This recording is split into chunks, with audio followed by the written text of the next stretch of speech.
Bien-aimés à notre Seigneur Jésus-Christ, recevez une fois encore nos sincères salutations à notre Seigneur et Sauveur. Nous voici encore réunis pour pouvoir nous cultiver à travers la parole de Dieu. Cette parole-là qui nous donne la vie éternelle, qui nous enseigne comment nous comporter vis-à-vis de notre Seigneur Jésus-Christ, vis-à-vis de nous-mêmes, pour pouvoir avoir part à la vie éternelle. C'est de cette parole-là qu'il s'agit encore aujourd'hui. Et le thème qui va retenir notre attention est le suivant. Retrempons-nous constamment dans les prescriptions divines. Retrempons-nous constamment dans les prescriptions divines. Bien-aimés en Jésus-Christ, que pouvons-nous comprendre à travers ce thème? Retremper voudrait tout simplement nous dire de retourner chaque fois à la source. Chaque fois que nous en aurons besoin, de nous retourner à la source pour pouvoir nous ressourcer. Or, la vraie source à laquelle nous devons retourner pour pouvoir connaître la parole de Dieu et savoir comment marcher devant Dieu, c'est la Sainte Bible. Bien-aimés à notre Seigneur Jésus-Christ. Donc, nuit et jour, nous devons nous accrocher à notre Bible, la lire et de chercher à comprendre ce qui y est écrit afin de savoir marcher devant Dieu pour être parfait et avoir part à la vie éternelle.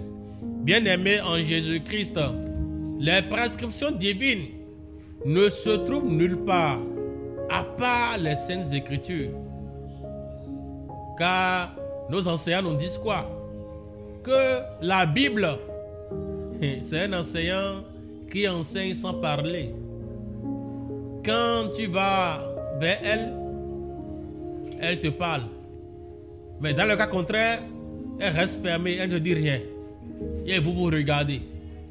Bien-aimés en Jésus-Christ, pour ne pas que cela soit ainsi pour nous, c'est pourquoi on nous dit aujourd'hui de nous retremper constamment dans les prescriptions divines, de nous ressourcer chaque fois, de faire toujours recours à la Sainte Bible. Bien-aimés en Jésus-Christ, c'est pourquoi le livre d'Osée, Osée en son chapitre 4, le verset 6, nous dit quoi? Mon peuple est détruit faute de connaissance. Nous sommes détruits faute de connaissance.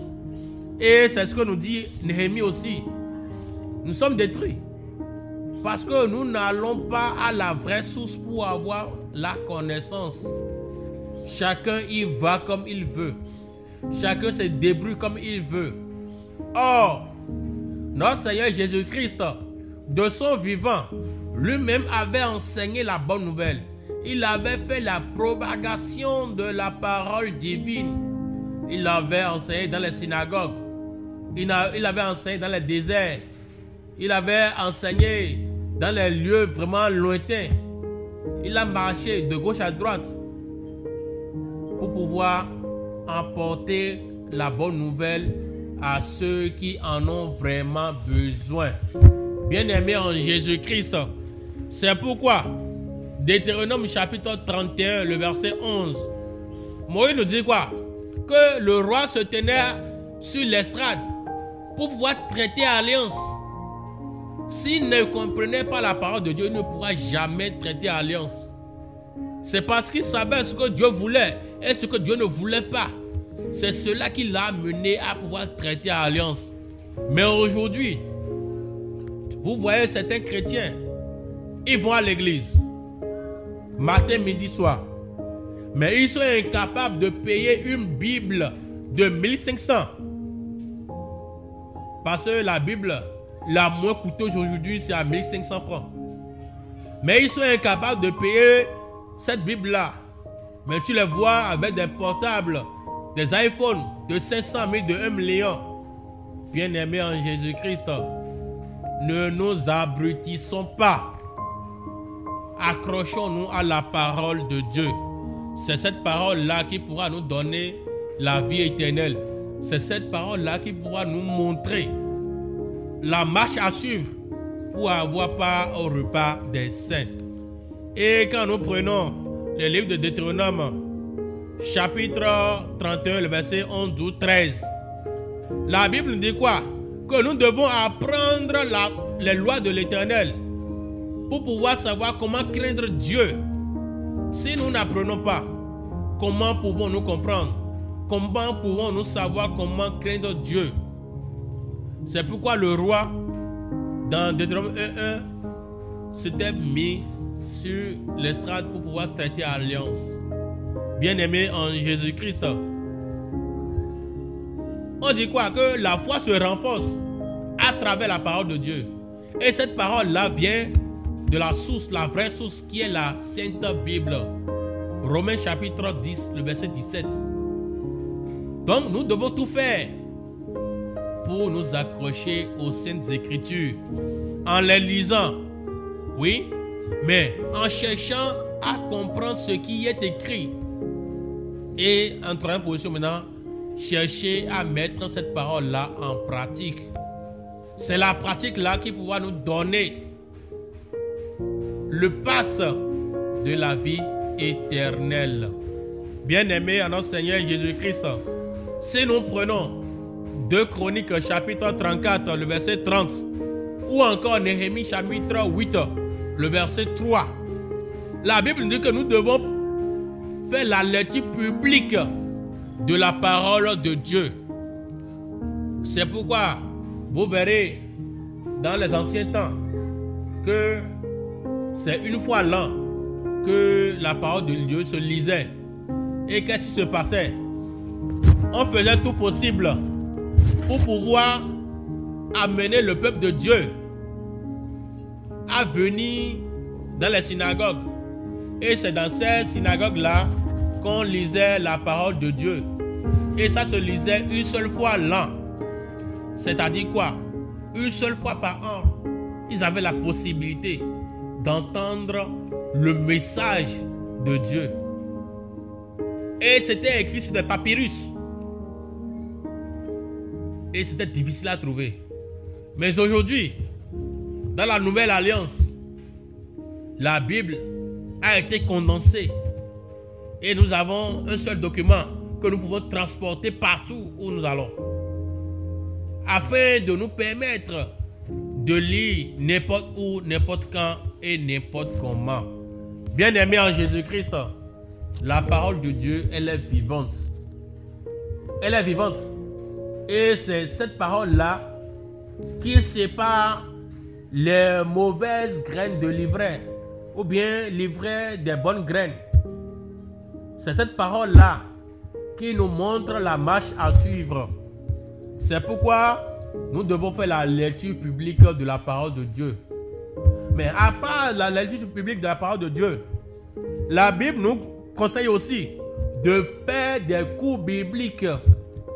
Les cours bibliques sont conseillés. Aujourd'hui, certains te disent, mais non, je suis inspiré par l'esprit, je n'ai pas le temps de suivre des cours bibliques, je n'ai pas le temps de m'asseoir quelque part pour apprendre. Non. L'apprentissage, c'est une pédagogie. Et ça permet de renforcer ce que Dieu t'a donné. Dieu peut te révéler des choses dont tu ne pourras même pas avoir l'explication. Mais à force de t'accrocher à la chose, d'aller à la source pour te ressourcer chaque fois, là, tu pourras faire la part des choses. Et il n'y aura plus de déviance parmi nous les chrétiens.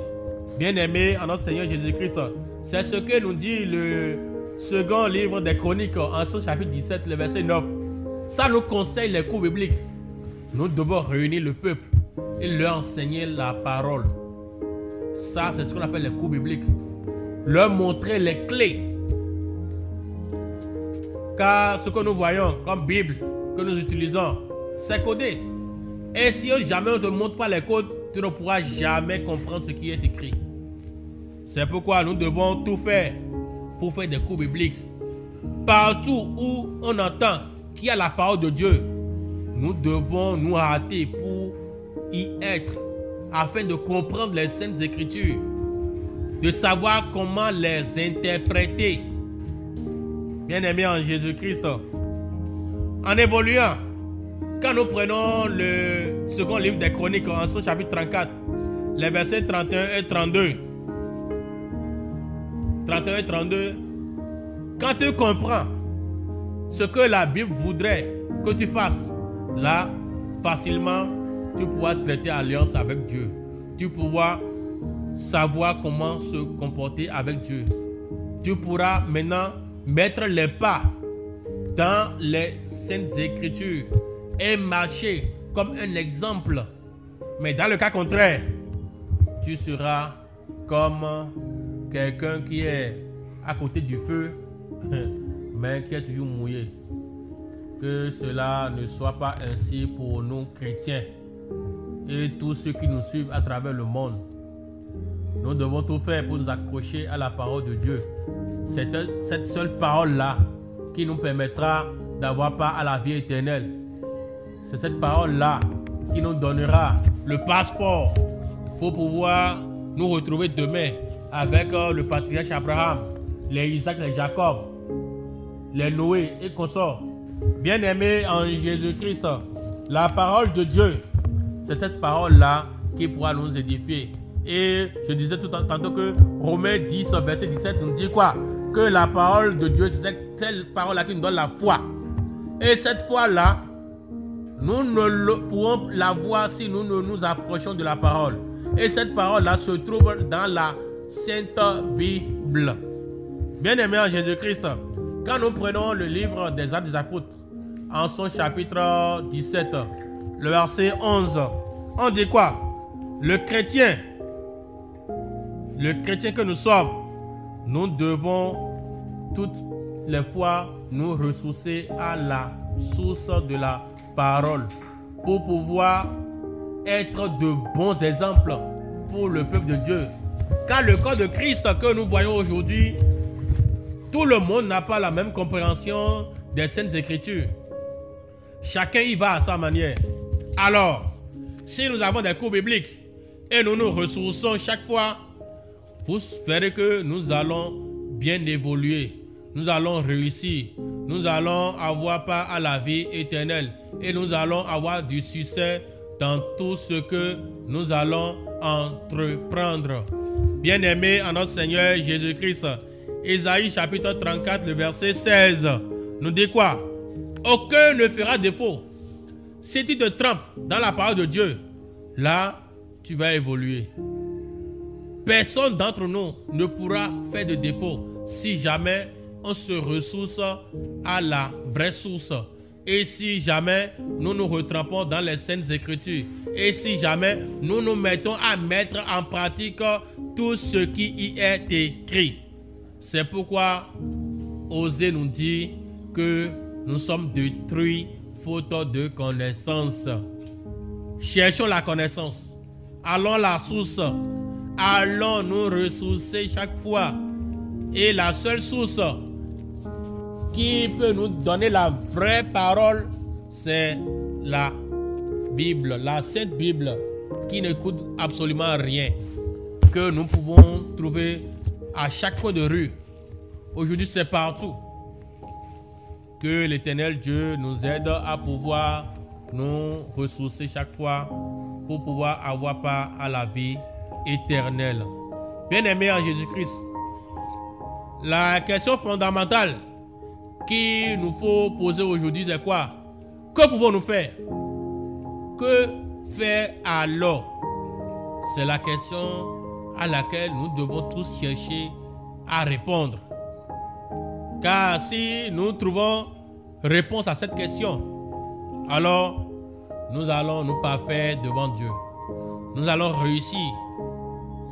Nous allons gagner le pari. La première des choses qu'il faut faire, c'est ce que nous révèle Josué 1, que je venais de lire. Josué 1, le verset 8, qui nous dit quoi? La Bible nous dit que ce livre de la loi ne s'éloigne point de ta bouche. Donc nous devons tout faire pour garder cette parole-là dans notre bouche. Nous devons garder cette parole-là dans notre bouche forcément. médite-le jour et nuit pour agir fidèlement selon ce qui est écrit. Nous devons le méditer. Ça dit quoi? Le message qui est écrit dans la parole, nous devons méditer ce message-là. Et quand nous méditons ce message-là, nous allons maintenant savoir comment nous comporter pour pouvoir avoir part à la vie éternelle. Et quand nous nous comportons bien devant Dieu, vous allez voir que tout ce que nous allons entreprendre sera couronné de succès. Et nous allons avoir de gloire, de succès. Nous allons avoir du bonheur. Nous allons avoir de la joie. Et nous serons pointés en bon exemple. Mais dans le cas contraire, si nous ne nous retrempons pas dans les Saintes Écritures, Dieu va nous ignorer dans notre, comment dirais-je, il va nous laisser à notre sale besogne. Et alors demain, nous allons nous mordre les doigts. Ce que Dieu ne voudrait pas pour nous les chrétiens. Alors, la seconde chose, nous devons mettre la parole au premier rang. Aujourd'hui, les chrétiens ne mettent plus la parole au premier rang. C'est l'argent qui occupe la première place dans les églises aujourd'hui. Nous accordons plus de place, nous accordons plus de crédit à l'argent qu'à la parole. Or, l'argent ne pourra jamais nous amener à la vie éternelle. C'est la parole de Dieu qui pourra nous permettre d'avoir part à la vie éternelle. Bien-aimés à notre Seigneur Jésus-Christ, reléguons l'argent au second rang dans nos églises et mettons la parole au premier rang. Cela pourra permettre à chacun de nous conformer aux Saintes Écritures afin d'avoir part à la vie éternelle. Nous devons faire comprendre la parole à tout le monde. Nous devons faire comprendre la parole à tous nos fidèles. Nous devons faire connaître la parole à nos subordonnés afin que nous tous, nous soyons vraiment de vrais adorateurs. C'est ce que nous dit Actes chapitre 8, verset 30-31. Nous devons tout faire pour faire comprendre la parole. Nous devons l'enseigner et l'expliquer de façon terre à terre à tout le monde pour que le peuple de Dieu soit vraiment édifié à travers cette parole-là. Quand nous prêchons dans nos églises, ne mettons pas les exemples du monde devant, mais allons prendre des exemples de la Bible. Ces exemples-là édifient plus que les exemples du monde. Bien sûr que nous allons donner quelques exemples du monde, mais accrochons-nous premièrement aux exemples qui sont tirés de la Bible et donnons maintenant des exemples pour faire des parallèles avec ce monde. Cela pourra édifier le corps de Christ. Bien-aimés en Jésus-Christ, nous devons appliquer notre cœur à étudier et à mettre la parole de Dieu en pratique. Nous devons appliquer notre cœur à étudier la parole, certes, mais à mettre cette parole-là en pratique.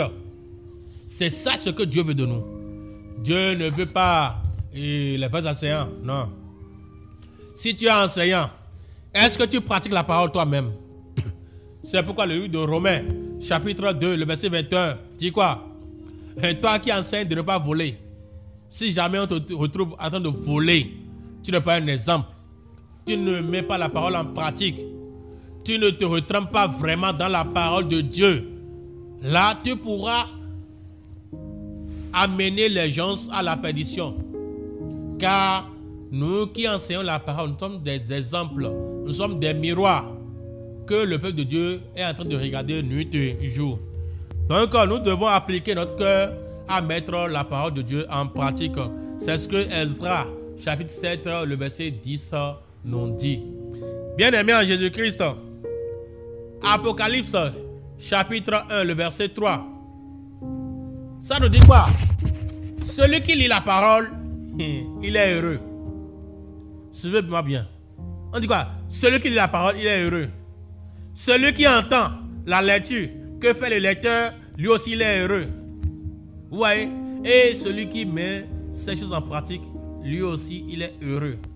Donc, sache que ta lecture que tu fais de la Bible, de la parole divine, des Saintes Écritures, ça te fait du bien, ça fait du bien aux autres et ça pourra aider tout le peuple de Dieu. Bien-aimés en Jésus-Christ, pour nous résumer, nous allons vous dire quoi? Les Saintes Écritures, c'est la seule source que Dieu nous donne aujourd'hui pour pouvoir avoir part à la vie éternelle. Mais dans le cas contraire, si nous laissons les Saintes Écritures et nous accrochons à d'autres écrits qui ne sont pas inspirés de la Bible, là, nous allons nous conformer à ce monde. En nous conformant à ce monde, nous allons perdre la vie éternelle. Or, si nous avons fui le monde pour nous retrouver dans les églises, c'est pour être différent du monde et avoir part à la vie éternelle. Quand nous prenons l'église, c'est comme une école. L'église, c'est une école spirituelle. C'est là où nous venons apprendre comment marcher avec Dieu.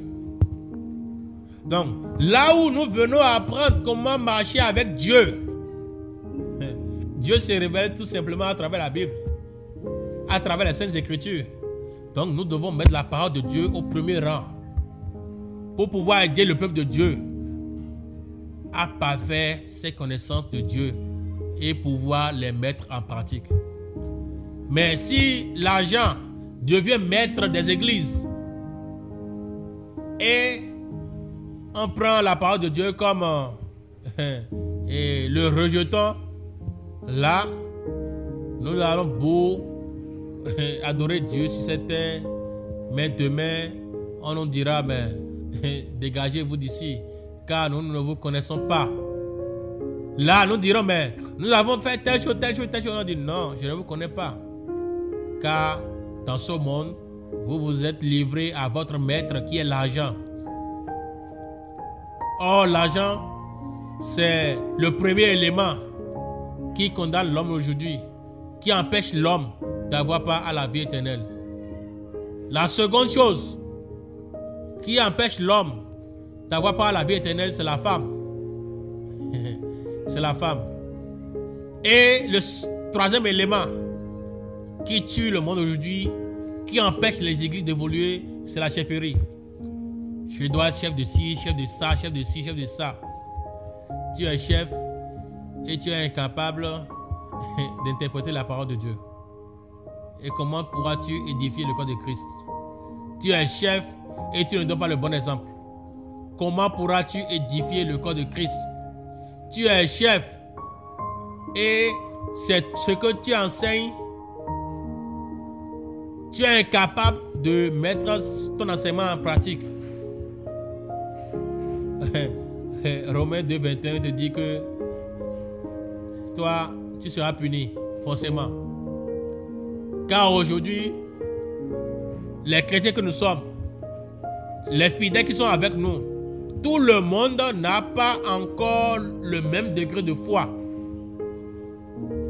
C'est pourquoi l'apôtre Paul, il a été d'un grand, comment dirais-je, il a été un grand enseignant. Il s'est comporté en sage devant le peuple.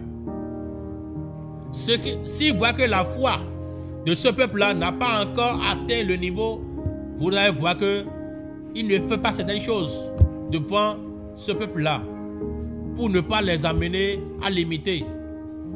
Bien-aimés en Jésus-Christ, conformons-nous à la parole de Dieu. Retrempons-nous constamment dans les Saintes Écritures. Ce sont ces Saintes Écritures-là qui pourront nous accorder la vie éternelle, qui pourront nous aider à nous parfaire devant Dieu. Et que cette parole-là soit inscrite dans nos mémoires. Et que la vie éternelle nous soit accordée après la pratique de cette parole-là. Bien-aimés en Jésus-Christ, que Dieu nous aide et nous rehausse dans sa parole, afin que cette parole-là soit inscrite dans nos mémoires et que ces paroles-là soient une lumière pour nous faire geste dans ce monde que cette parole-là nous aide à être de bons exemples, à être de vrais adorateurs, de vrais imitateurs. Bien-aimés en Jésus-Christ, la parole de Dieu, elle se vend aujourd'hui. Même à 1500 francs, tu pourras avoir une Bible. Nous ne disons pas de payer des billes d'études de 50 000, de 70 000, non. Mais à 1500 francs, tu peux avoir une petite Bible que tu pourras lire partout où tu es. Cela pourra t'aider à pouvoir parfaire tes connaissances de Dieu. Car Dieu se révèle de plusieurs manières. On ne peut jamais finir de connaître Dieu. Et c'est en lisant la parole que nous allons connaître Dieu. Mais si nous ne lisons pas la parole, aujourd'hui, dans nos églises, il y a certains même qui s'acharnent à détruire ceux qui s'accrochent à la parole de Dieu. Ceux qui sont de vrais enseignants de la parole. On s'acharne contre eux. On dit, mais pourquoi il va nous dire ça? Pourquoi il va dire telle chose, telle chose, telle chose? Or, il n'est pas là pour pouvoir donner et pour pouvoir raconter l'histoire de sa famille. Non. Il est là pour pouvoir édifier le corps de Christ à travers la parole de Dieu. La vraie source que Dieu nous a donnée. Mais aujourd'hui, on s'acharne contre les prédicateurs et on dit, mais comme il a dit telle chose, on ne va plus le prendre pour pouvoir prêcher la parole de Dieu. Si nous agissions ainsi, c'est comme si nous sommes en train de piétiner la parole de Dieu. Nous serons punis forcément. Nous serons punis. Nous serons punis. Et la punition de Dieu est vraiment sévère. Dieu ne pardonne pas. Ne nous voilons pas la passe. Dieu ne pardonne pas. Il dit, ce que l'homme aura semé, il le moissonnera certainement. Aujourd'hui, certains s'accrochent à Psaume 51 et ils ne veulent plus changer leur comportement. Ils ne veulent plus se comporter comme de vrais adorateurs. Ils s'accrochent à Psaume 51. David, qui a commis son péché et qui a écrit le Psaume 51, est-ce que vous avez encore lu dans la Bible qu'il a encore commis un autre péché que Dieu a condamné? Non. Mais pour le punir, le premier-né a été tué. Le premier-né a été tué. Et c'est le second enfant que la dame a eu. D'accord? Qui est Salomon. Donc, il a été puni. Il a été puni. Même David, ses enfants se sont répandus contre lui. Il a été même chassé de la maison. Absalom l'a pourchassé. A voulu le tuer. Et aujourd'hui, nous ne voulons pas changer. Et on s'accroche à certaines choses. On dit que Dieu va nous pardonner. Bien-aimés en Jésus-Christ, changeons nos comportements. Retrempons-nous constamment dans les saintes écritures. Que Dieu inscrive ses paroles dans nos mémoires et que nous soyons parfaits devant sa face. Au nom de notre Seigneur Jésus-Christ. Alléluia.